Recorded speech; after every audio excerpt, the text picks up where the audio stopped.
d'être avec nous. Il est notre invité d'aujourd'hui. La question sur la réforme électorale, du système électoral, s'est fait déjà sentir de part et d'autre. La CENI en a préparé sa feuille de route. Et lui aussi, il a proposé une réforme de la loi électorale. Lui, c'est notre invité du jour, Monsieur Noël. Bonjour. Docteur Noël Chang Mwadjanvita. Merci beaucoup. Bonjour, merci de me recevoir à Télé Plus. Merci beaucoup, Monsieur le Docteur Noël Chani Mwadjanvita. J'espère que j'ai bien prononcé. Merci. Alors, vous êtes parmi, d'ailleurs, vous avez, les gens parlent de vous, puisque vous avez proposé une loi sur la nationalité.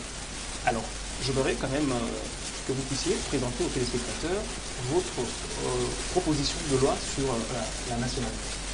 Je voudrais d'abord vous remercier de me recevoir ici à Télé Plus et de me donner l'occasion de m'adresser aux compatriotes pour leur dire de quoi il s'agit. Parce qu'il y a je vois beaucoup de débats sur les réseaux sociaux, mais certaines personnes ne savent même pas le contenu de ce que je propose. Donc, j'ai fait la proposition que la fonction de président de la République démocratique du Congo soit réservée exclusivement aux Congolais nés de père et de mère congolais. Cette proposition soulève bien sûr un débat passionné sur les réseaux sociaux.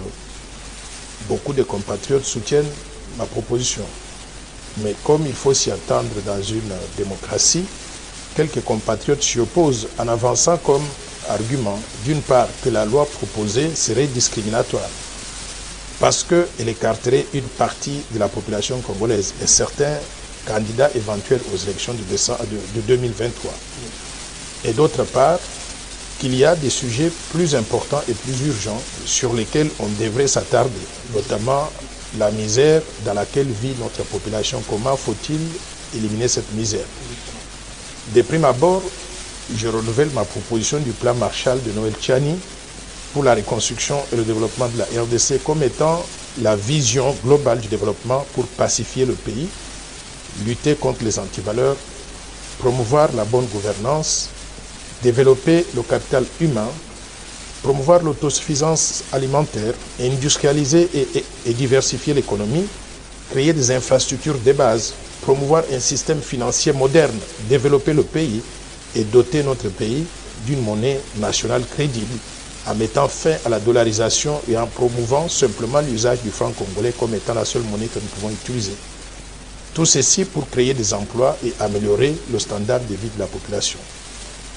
Je tiens à souligner que ma proposition de verrouiller l'accès à la présidence de la République démocratique du Congo est importante parce qu'elle porte sur un aspect crucial de la vie de notre pays, c'est-à-dire l'accession à la plus haute fonction du pays, qui est celle de président de la République. Cette proposition ne porte pas sur les conditions d'acquisition de la nationalité congolaise ou sur les modifications de ces conditions. Ma proposition ne changerait donc rien à la nationalité de ceux qui sont déjà des Congolais. L'article 10 de la Constitution de la République démocratique du Congo est clair au sujet de la nationalité. Cet article stipule ce qui suit, que la nationalité congolaise est une et exclusive. Elle ne peut être détenue concurremment avec aucune autre nationalité. La nationalité congolaise est soit d'origine, soit d'acquisition individuelle. Et est congolais d'origine toute personne appartenant aux groupes ethniques dont les personnes et les territoires constituaient ce qui est devenu le Congo, présentement la République démocratique du Congo, l'indépendance. Une loi organique détermine les conditions de reconnaissance, d'acquisition, de perte ou de recouvrement de la nationalité congolaise. Pour ce qui est de la nationalité congolaise elle-même, je propose que les révisions prochaines de la Constitution de la République démocratique du Congo permettent aux Congolais ayant acquis des nationalités étrangères de recouvrer pleinement la nationalité congolaise d'origine que personne ne doit perdre, étant donné qu'on a le sang congolais, qu'on est né congolais ou mourra congolais. Sur le territoire national, tout Congolais devra se soumettre aux lois congolaises sans aucune possibilité d'invoquer une quelconque protection ou immunité du fait de la détention d'une nationalité étrangère. Il est important de noter que ma proposition porte essentiellement sur les conditions d'accès à la fonction de président de la République démocratique du Congo, c'est-à-dire sur les critères qui doivent être remplis pour être candidat au poste de président de la République. Je voudrais ici souligner aussi qu'il y a des postes qui amènent à la présidence, tels que le président du Sénat, le président de l'Assemblée nationale. Il faut verrouiller ça aussi, parce que on ne peut pas avoir quelqu'un qui ne remplit pas les critères pour être président et qui occupe ce poste-là. Pour le moment, ces critères sont définis par l'article 72 de la Constitution qui stipule ce qui suit. Nul ne peut être candidat à l'élection du président de la République s'il ne remplit pas les conditions suivantes. 1. Posséder la nationalité congolaise d'origine. 2. Être âgé de 30 ans au moins. 3.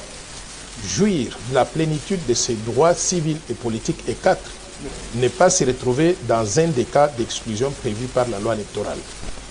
Il convient de souligner que ma proposition vient apporter une condition supplémentaire, un critère additionnel qui est de limiter l'accès à la présidence de la République démocratique du Congo aux Congolais nés de mères et de pères congolais, eux-mêmes congolais. Il est important de relever que ce critère additionnel vise à protéger l'intérêt national, la souveraineté nationale, la fonction suprême qui est celle de président de la République et à préserver la fierté d'être congolais dirigé par un Congolais de souche. Dans beaucoup de pays comme les États-Unis d'Amérique, il y a des dispositions qui protègent l'intérêt national et qui empêchent n'importe qui d'accéder à la magistrature suprême. Par exemple, aux États-Unis toujours, n'importe quel Américain ne peut pas devenir président des États-Unis. Il faut être né aux États-Unis d'Amérique sur le sol américain comme Barack Obama ou Bill Clinton. Par contre, l'ancien secrétaire d'État Henry Kissinger, l'ancienne secrétaire d'État américaine Madeleine Albright ou l'ancien gouverneur de l'État de Californie Arnold Schwarzenegger, tout en étant tous les trois pleinement des Américains, ne pouvaient prétendre à la fonction de président des États-Unis d'Amérique. Pourquoi? Parce qu'ils ne remplissent pas un des critères fondamentaux pour être président, c'est-à-dire celui d'être né sur le sol américain. Je tiens à préciser que ma proposition est impersonnelle. Elle n'est pas discriminatoire. Pourquoi? Parce que dans tous les pays du monde, il y a des critères d'éligibilité. Ces critères sont déterminés et discutés à l'avance. Dès qu'ils sont adoptés, ces critères s'appliquent à tout le monde, sans distinction, sans exception et sans discrimination. C'est ainsi que, dans la plupart des pays, il y a par exemple le critère de l'âge. En France, par exemple, pour être candidat au poste de président de la République française, il faut avoir au moins 18 ans. Par contre, en République démocratique du Congo, on exige du candidat à la présidence d'avoir 30 ans au moins. Est-ce qu'on peut dire dans ces conditions qu'on fait des discriminations par rapport aux Congolais qui n'ont pas encore 30 ans? Non, c'est un critère qu'on a adopté, que tout le monde a accepté, que tout le monde doit respecter. Il convient donc de noter qu'en RDC, les conditions prévues par la Constitution sont complétées par des critères opérationnels prévus par la loi électorale numéro 17/013 du 24 décembre 2017, modifiant et complétant la loi électorale numéro 06/006 du 9 mars 2006 portant organisation des élections présidentielles, législatives, provinciales, urbaines, municipales, locales, telles que modifiées à ce jour. C'est cette loi-là qui détermine par exemple le montant de la caution à déposer par tout candidat aux élections présidentielles. J'invite donc tous les compatriotes à participer à ce débat d'idées, de façon civilisée et patriotique, sans insultes, pour contribuer à un climat de paix et d'élections apaisées dans notre pays.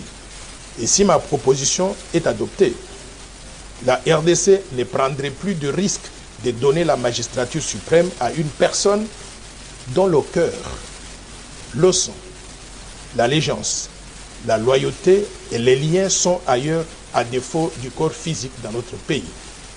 En démocratie, c'est la majorité qui gouverne. Les Congolais nés de mères et de pères congolais étant les plus nombreux en RDC, il est normal et logique qu'ils aient l'exclusivité de la présidence du pays pour des raisons de souveraineté et de fierté nationale. Je vous remercie et je remercie surtout Téléplus de m'avoir donné l'occasion de présenter cette loi, son projet de loi. Et je suis ouvert à répondre à toute question que vous aurez. Je vous remercie. Justement, vous avez fait votre exposé. Alors, moi, j'aimerais quand même vous écouter. J'aimerais quand même que vous puissiez me donner qu'est-ce que vous craignez? Qu'est-ce qui vous fait craindre? Pourquoi avez-vous eu le temps de proposer cette loi. Vous avez peur de quoi? Je voudrais rappeler à tous nos compatriotes que la RDC n'est pas n'importe quel pays. Nous avons connu des convoitises qui viennent de toutes parts, de tous les pays voisins qui nous entourent. En 1996, il y a eu cette marche de la AFDEL sur la RDC. Il y a eu un afflux d'armées étrangères qui sont entrées sur notre territoire. L'armée de l'Ouganda, du Burundi et du Rwanda voisins ont envahi la RDC. Ils sont entrés de force sur notre territoire. Et au passage, ils ont fait beaucoup de dégâts. Parmi les dégâts qu'ils ont fait, ils ont pris nos filles, nos femmes. Ils ont eu des enfants au passage. Ces enfants-là, d'après la loi, ce sont des enfants congolais. Mais il n'y a pas eu que ces trois pays-là. Il y a eu les armées de la Zambie, de l'Angola, du Zimbabwe, de la Namibie, d'Afrique du Sud. Et en plus, les armées de tous les pays du monde venues dans le cadre de la MONUSCO, donc des Nations Unies. Justement. On a des Bangladeshois, des Népalais, des Pakistanais, des Indonésiens. Tout le monde a été sur le territoire congolais. Et ils ont eu à épouser des femmes congolaises ou à les violer. Et ça a donné naissance à des millions d'enfants congolais qui sont dans la même situation. Mais qui sont quoi? Ils sont tous congolais, parce que d'après la loi congolaise, est congolais tout celui qui est né de père ou de mère congolais. Et on les accepte tous. Ça ne change rien à leur nationalité. Ils sont tous congolais. Mais imaginons que parmi ces enfants nés, il y a des enfants qui sont nés des couples normaux, mais également des enfants qui sont nés de façon stratégique, avec l'idée que quand ils deviendront à l'âge de 30 ans, ils pourraient être candidats à la présidence de la République démocratique du Congo, car remplissant les conditions de nationalité. Et en ce moment-là, l'un d'eux deviendrait président de la République. Il aurait de loyauté partagée à l'égard de la RDC, le pays de sa mère, mais également à l'égard du Rwanda, de l'Ouganda ou de notre pays. Pour prévenir ce risque-là d'avoir au sommet de l'État des gens dont la loyauté n'est pas 100% en faveur de la RDC, je propose cette loi. Ce n'est pas de la discrimination. Il mieux vaut prévenir que guérir. C'est comme les Américains ont prévenu en disant qu'ils ne peuvent avoir à la tête des États-Unis d'Amérique que les Congolais nés sur le sol américain comme Barack Obama ou Bill Clinton ou John F. Kennedy. Mais en même temps, on a exclu Arnold Schwarzenegger, Madeleine Albright et Henry Kissinger parce qu'on ne veut pas avoir au sommet de l'État des gens dont on n'est pas sûr à 100% de la loyauté à l'égard du pays. Alors, est-ce que, vous dites que ce n'est pas discriminatoire, mais prenons les cas où l'enfant est né d'un père congolais, par exemple. Est-ce que cet enfant ne peut pas un jour prétendre être président de la République? Mais s'il est né d'un père congolais et d'une mère congolaise, il remplit le critère. D'une mère étrangère. D'une mère étrangère, il tombe dans la catégorie de la généralisation qu'on vient de faire. Donc, il faut être né de père et de mère congolais, avoir le sang 100% congolais pour prétendre à la magistrature suprême. Mais cet enfant que vous venez de mentionner, c'est notre enfant. Il est congolais. Il peut aussi aspirer à devenir... J'arrive, il est congolais. Il peut tout faire. Nous sommes dans un pays de 105 millions d'habitants. Il n'y a qu'un seul poste de président de la République.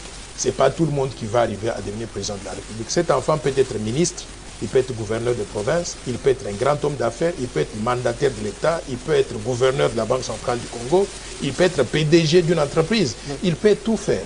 Nous disons simplement que nous allons restreindre l'accès à la magistrature suprême vu la sensibilité de ce poste-là sur des questions de souveraineté du pays.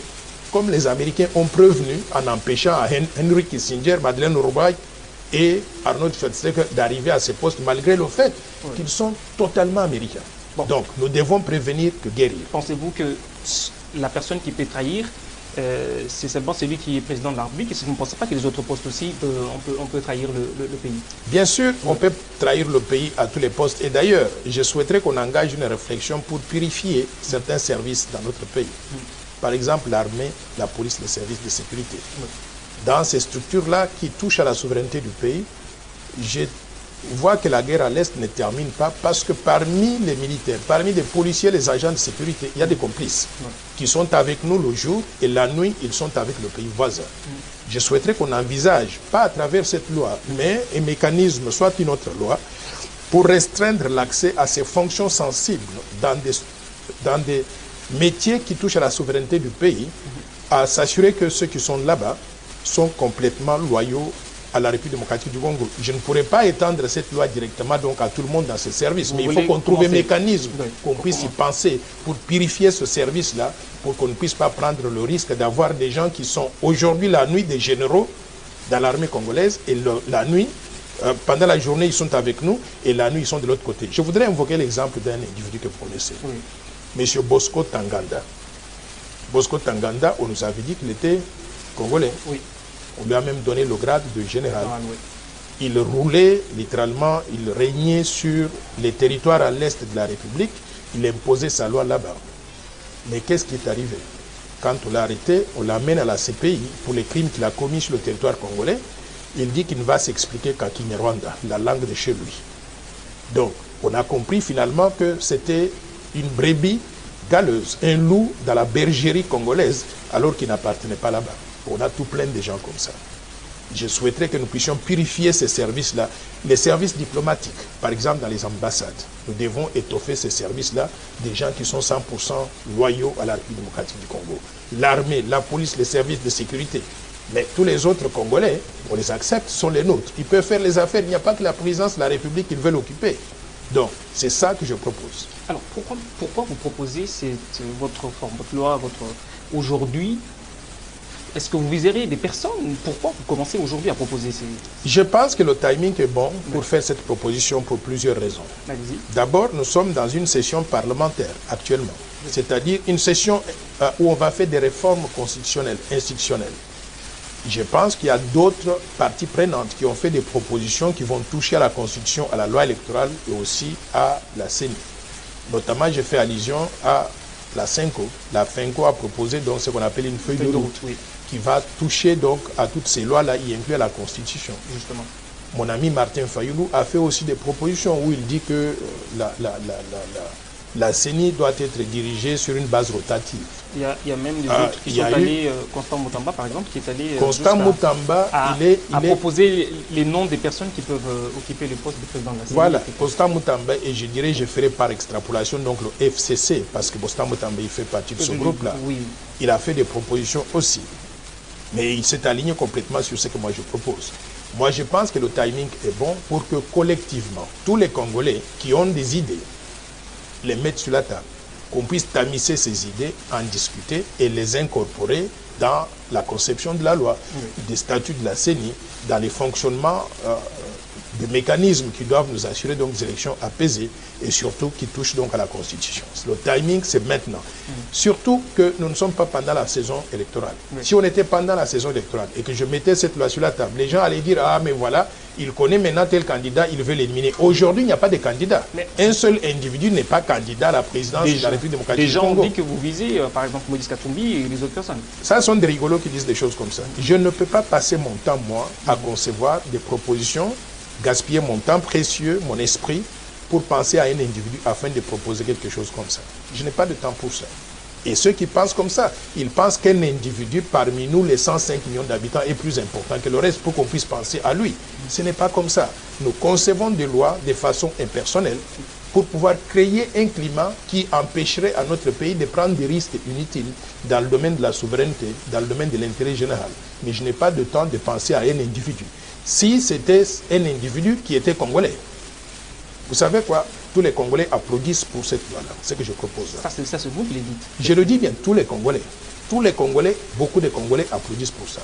Il y a peut-être un élément ou deux qui soit ne sont pas réellement Congolais, soit sont des Congolais payés à 10 $ à l'heure pour aller nous attaquer sur les réseaux sociaux au profit des individus qui seraient des étrangers qui ne remplissent pas ces critères-là. Et ça, dans une démocratie, je peux tolérer ça. Mais je dis simplement que les débats devaient se faire de façon civilisée. Vous avez vu des vidéos qu'ils ont montées contre moi, basées sur des faussetés rassemblées à gauche, à droite, sans dire même qui a monté la vidéo. S'ils étaient honnêtes et sincères, ils diraient, voici les vidéos, voici les faits que nous vous présentons, et telle personne a rassemblé ces données-là, et on dit le nom de la personne. Mais faire des vidéos anonymes, je pense que c'est très bas. Je voudrais rappeler à mes compatriotes. Vous voyez la personne devant vous là, Dr Noël Tchang, moi j'invite. Je suis intègre et je suis quelqu'un de haute moralité. Je suis quelqu'un qui connaît ce qui est bien et ce qui est mauvais. Je suis né de père et de mère congolais. mes arrière-grands-parents, les arrière-arrière-grands-parents, ils sont tous originaires de la province de Lomami. Je peux vous amener tous pour aller voir la tombe de mon père, de ma mère, du côté paternel, maternel, de mes arrière-grands-pères. Je suis lié à ce sol congolais et je vais défendre le sol congolais, la souveraineté du peuple congolais. Je veux que notre pays retrouve la dignité et la paix. Pour cela, ces projets de loi ne visent personne. Ça vise l'intérêt général et je voudrais que tous les Congolais y adhèrent. Alors, révélez un peu sur, puisque vous insistez beaucoup plus sur le fait que la personne qui doit occuper le poste de président de la République doit être de père et de mère de nationalité congolaise, si je m'abuse. Mais est-ce que vous avez aussi des enfants à l'étranger? On voit par exemple en France et ailleurs des gens qui ont soit des nationalités d'origine, donc soit un des parents a des nationalités d'origine et occuper des postes comme président de la République, etc. etc. Est-ce que en proposant cette loi, vous n'écartez pas par exemple les têtes congolaises? Est-ce que vous n'écartez pas des gens qui peuvent demain aider le Congo à évoluer? Parce que si vous restez, simplement, je termine la question, si vous restez dans le fait que si soit vous êtes pour occuper ces postes, vous devez avoir vos deux parents de nationalité congolaise, est-ce que si par exemple demain le Congo a besoin d'un technocrate, mais que ce technocrate-là, je dis par exemple, l'un des parents n'est pas de nationalité congolaise, est-ce que nous allons le rejeter? Oui, j'ai bien répété que ce que je propose ne change en rien les critères pour être congolais, pour avoir la nationalité congolaise. Et congolais, tout celui qui est né de père ou de mère congolais. Oui. Que vous soyez né au Congo, que vous soyez né en Gandangika, que vous soyez né aux États-Unis ou n'importe où dans le monde, vous êtes congolais à partir du moment où l'un de vos parents est congolais, sinon tous les deux sont congolais. Maintenant, vous êtes, une fois que vous avez la nationalité congolaise, vous pouvez tout faire. Si on a besoin de vous, vous êtes expert en génie civil, on a besoin d'un spécialiste, un technocrate, oui. On aura besoin de vous. Vous venez, c'est votre pays, le pays de votre père ou de votre mère. Vous allez vous mettre au service. Pas le poste de président. J'arrive. Oui. Maintenant, si on dit qu'on a besoin d'un président de la République, le président de la République n'est qu'un seul individu sur les 105 millions d'habitants. Justement. Vous pouvez être assuré, on n'aura pas besoin de quelqu'un qui vient d'ailleurs. Pourquoi? Parce qu'il y a des Congolais ici qui remplissent ces critères-là. Ceux qui peuvent venir de l'extérieur et qui remplissent ces critères sont lesquels? Ce sont des enfants congolais nés à l'étranger, de père et de mère congolais. Okay. Ils sont congolais et ils ont droit à tout, y inclut la présence de la République. Ça, c'est différent. Le critère, c'est être congolais pur, c'est-à-dire congolais de père et de mère. Maintenant, quand vous êtes congolais à 25%, à 28%, à 50%, à 75%, vous ne remplissez pas ce critère. Prenons le cas maintenant de ceux qui sont des Congolais, des pères et des mères, mais qui ont acquis d'autres nationalités, par exemple. Est-ce que là aussi, ce n'est pas un problème? Voilà. Là-dessus, je voudrais que le Congo soit réaliste.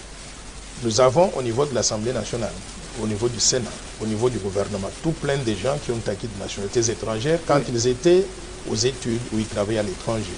Ce sont des nationalités que j'appelle des nationalités de convenance. De convenance, pourquoi? Parce que ces gens-là, dans les sociétés où ils évoluaient, où ils évoluent, ils ont le droit d'avoir des papiers.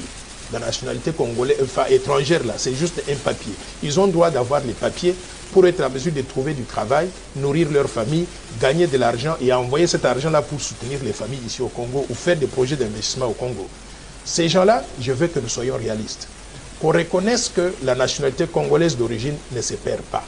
Vous êtes congolais, vous allez rester congolais jusqu'à la mort. Maintenant, si vous prenez la nationalité étrangère, qu'on reconnaisse que vous pouvez avoir une nationalité, deux nationalités, troisième nationalité ou 100 000 nationalités, mais ça ne change rien à la nationalité congolaise. Est-ce que cela ne peut pas influer sur les intérêts, par exemple? Puisque lorsque vous avez acquis l'autre nationalité, mais l'autre nation compte aussi sur vous. Vous n'allez pas dire que les Français, etc., vous n'allez pas, si demain, par exemple, il y avait guerre ici, vous n'allez pas partir, puisque vous avez la double nationalité. On dit ceci, quand vous êtes sur le territoire congolais, nous, on vous reconnaît comme Congolais. Si vous avez la nationalité française et que vous commettez un crime en République démocratique du Congo, on vous arrête, vous n'avez aucune possibilité d'invoquer l'immunité due au fait que vous avez une nationalité étrangère. Donc vous vous mettez 100% au service de la RDC. Et on peut même vous faire signer à tous ces gens-là des papiers où ils s'engagent que tout ce qu'ils doivent faire, c'est dans l'intérêt de la RDC. En cas de conflit d'intérêts, c'est le Congo qui prime. Donc, ça, ce sont des dispositions qu'on doit prendre. On doit examiner le projet de loi que je propose exactement pour que toutes ces clauses-là soient insérées dedans. Et vous pensez que les gens vont respecter ces clauses, etc., si on y mettait pas? Ils n'ont pas de choix. Pourquoi? Parce que le pays a été trahi par plusieurs personnes dans le passé. Et des personnes qu'on ne pouvait pas penser qu'ils pouvaient trahir. Maintenant, là, nous devons être rigoureux, nous devons être sérieux. Vous ne respectez pas la loi, on vous trimballe devant la barre. Ceux qui l'ont trahi, vous pensez que ce sont simplement ces personnes qui ont des nationalités dont Il y a eu des trahisons de toutes parts, oui. Des gens qui étaient des étrangers et des gens qui étaient des Congolais. Moi, je ne peux pas faire une loi pour interdire aux étrangers de trahir la RDC. Mais je veux qu'on fasse une loi qui interdit aux Congolais de trahir la RDC. Et si vous trahissez, quelles sont les conséquences? Vous devez être même barré, qu'on vous enlève tous les droits civiques, les droits politiques et qu'on sort pour toujours. Donc, il faut que cette loi-là, pour une fois, puisse montrer au peuple congolais que nous mettons en avant l'intérêt supérieur de la nation et surtout nous mettons en avant la souveraineté nationale. Et que si vous contrevenez à la loi, vous serez puni de façon exemplaire. Alors, nous touchons vers la fin. J'ai voulu vraiment que vous soyez explicite, que vous expliquiez aux téléspectateurs votre proposition, que nos téléspectateurs puissent vous entendre, bien cerner votre proposition.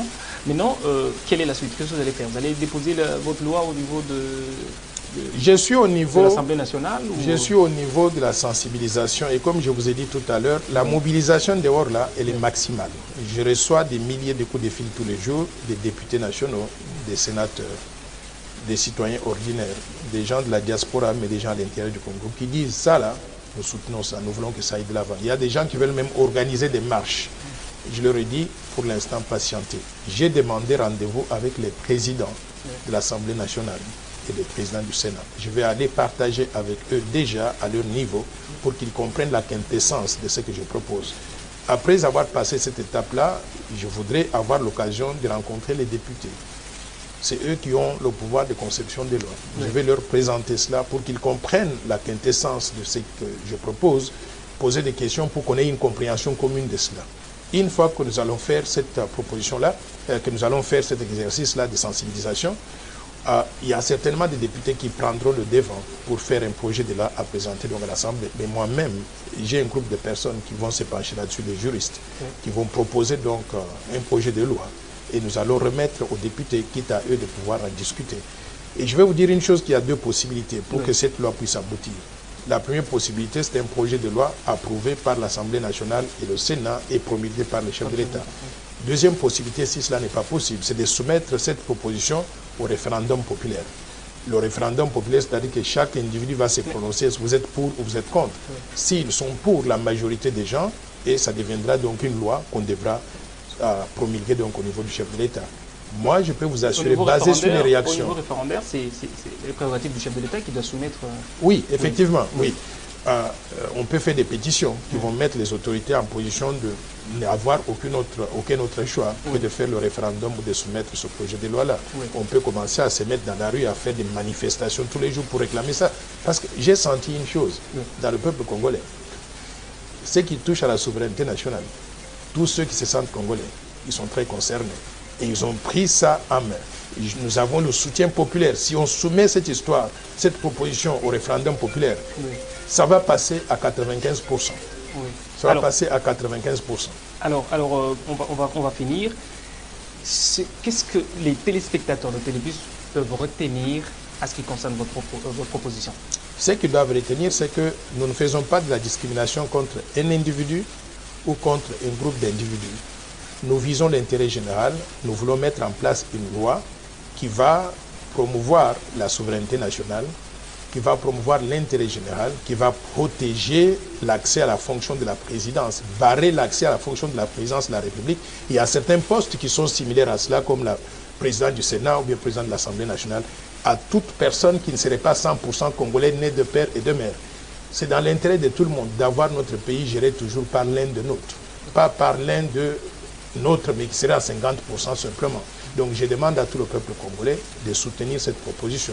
Je ne vise personne, je vise l'intérêt de la RDC. Nous allons passer, mais il faut qu'on laisse le Congo dans les mains de nos enfants et qu'ils vont laisser aussi le Congo dans les mains de leurs enfants pour que toujours le Congolais soit en charge de la gestion donc, de notre pays. Vous pensez qu'aujourd'hui, par exemple, il faut vraiment qu'il y ait des forums de dialogue sur la réforme de la loi électorale, etc., sur la double nationalité, des questions majeures qui touchent le pays, vous pensez? Je pense que c'est important. Pourquoi? Oui. Parce que quand on veut faire des réformes, il faut s'assurer que tout le monde adhère à ces réformes-là. Il faut que les gens comprennent. Par exemple, quand j'ai sorti cette idée, c'était comme une bombe. Tout le monde courait dans tous les sens. On interprétait à tort et à raison. Mais quand j'ai commencé à expliquer, je vois que tout le monde adhère à l'idée. Donc nous avons besoin d'avoir des forats où on explique ces projets de loi, tout comme des réformes institutionnelles à faire au niveau de la Constitution, au niveau de la loi électorale, et ainsi de suite. Plus les gens sont informés, mieux il y aura des résistances aux réformes donc envisagées. Donc je souhaiterais vraiment que tout le monde participe donc à cet exercice, mais de façon civilisée. Pas les petits journalistes. Il y a des grands journalistes comme vous. Merci beaucoup. Des grands journalistes, d'autres aussi qui fonctionnent normalement. Justement. Mais il y a des petits journalistes dehors là, ou des petits... il y a même un sénateur qui s'est permis de m'insulter à la télévision. Il est minable. Donc, je ne veux surtout pas aller sur ce chemin-là. J'invite tout le monde à participer à ce débat de façon civilisée parce que je ne vise personne. Je vise l'intérêt du peuple congolais. D'accord. Merci beaucoup, docteur Noël Tchani Mwadianvita, d'être notre invité d'aujourd'hui. J'espère que nous allons vous recevoir peut-être dans d'autres sujets, d'économie, etc., puisque vous avez dit, vous avez beaucoup de propositions de loi, justement. Alors, merci aux téléspectateurs de Télé Plus de nous avoir suivis. On se retrouve à la prochaine avec notre invité. Allez, au revoir.